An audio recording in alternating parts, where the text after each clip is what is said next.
In the Battle of Groenkop on 25 December 1901, head Commandant Christiaan de Wet's Boer commando surprised and defeated a force of Imperial Yeomanry under the command of Major Williams. Background: by late 1901, de Wet's guerrilla force based itself near the settlements of Lindley, Bethlehem and Wrights in the northeast part of the Orange Free State. On 28 November, de Wet called a Kriegsraad of the still active Boer leaders near Wrights. They determined to strike back at their British tormentors, who numbered 20,000 men. As part of Lord Kitchener's strategy, the British constructed lines of blockhouses and barbed wire across the veldt. The blockhouse lines were designed to restrict the movements of the Boer guerrillas so they could be trapped by British mobile columns. One line of blockhouses reached from Harrismith to the Tredu farm, 25 miles east of Bethlehem. To protect the construction, Major General Sir Leslie Rundle deployed 4 dispersed forces.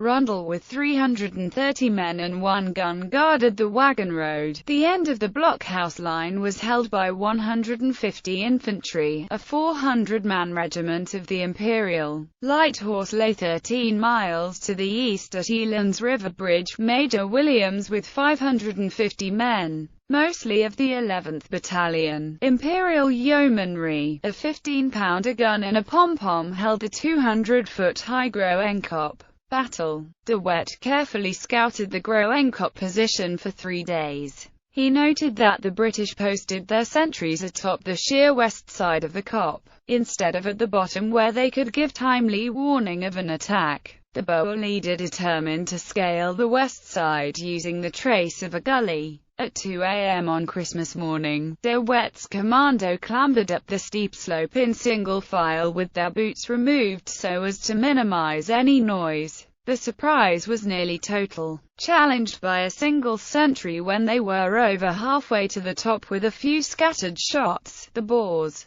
who were ordered into battle by de Wet shouting, "Stormed burghers," swarmed up and over the crest. They began firing downhill into the British tents, inflicting a massacre. Savage fighting lasted about 40 minutes before the British gave up. Aftermath: the next morning, one of the 206 British prisoners of the Boers noted that his foes were so short of clothing that some wore women's attire. The 250 unwounded British prisoners of war were stripped literally naked before they were turned loose the next day. Kitchener wrote, "It is very sad and depressing that the Boers are able to strike such blows, but I fear we shall always be liable to something of the sort from the unchecked rush of desperate men at night." By the 5th of February 1902, Kitchener's blockhouse lines were completed and he sent 9,000 men on a massive sweep through the countryside. In this first operation, 285 Boers were captured, but de Wet and President Marthinus Steyn and the men escaped the trap.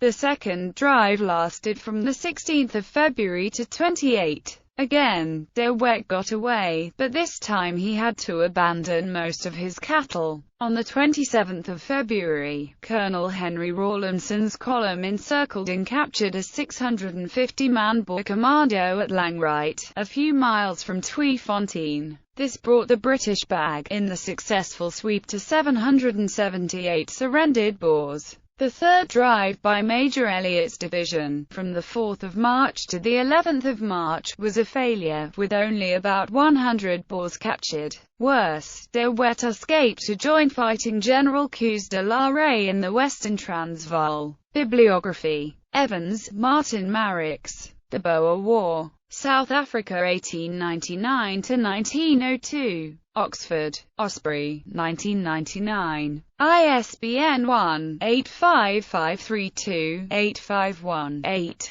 Pakenham, Thomas. The Boer War. New York, Avon Books, 1979. ISBN 0-380-72001-9.